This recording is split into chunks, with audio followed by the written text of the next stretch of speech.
In my dinosaur lab, we started out bringing back, we call them field jackets. And the first need, and it's always really the most important need, is to be able to, without losing any information, take an animal out of its stony grave. But actually, you can go further than that. And we've done this now with our most recent discovery, Eodromius. You can add flesh to the bone. Now, to do that, I have a couple of people, and Tyler is one of the most gifted of people in this regard, that not only are artistically talented, but they also pay a lot of attention to the science behind it.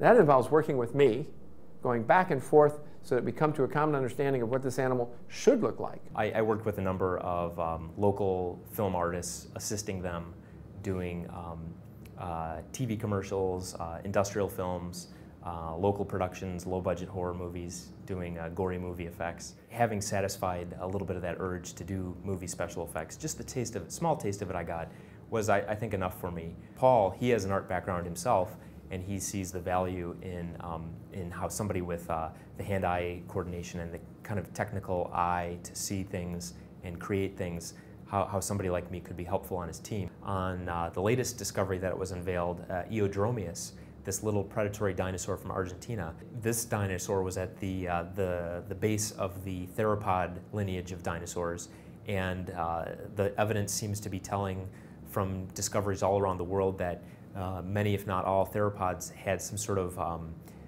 feathery coating. So I began to look at pictures of what some modern birds have, and there's actually quite a range of skin coverings that modern birds have that range to almost looking like hair. If you think of the down of a chick, I started to assemble this reference to get an idea of how we might skin this new fossil that Paul found, and also I did some sketches just to show him some color ideas to kind of see what might be interesting visually for this animal.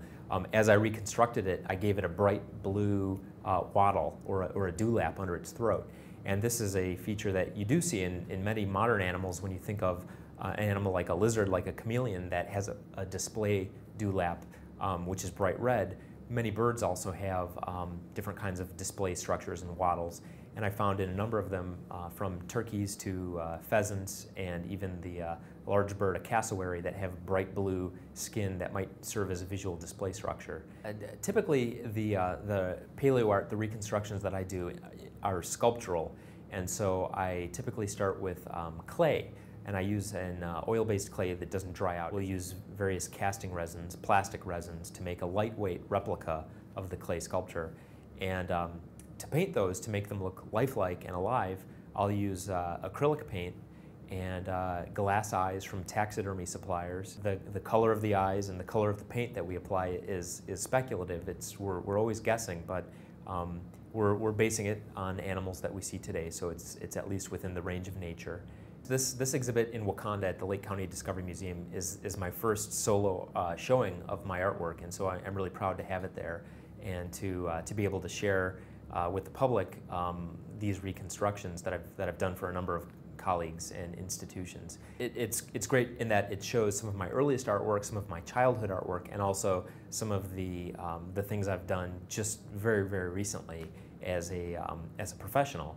And so sharing that, especially with kids, I think is great because I think there's such great value in these reconstructions that I do to tell the scientific story to the public and also to get kids interested in learning.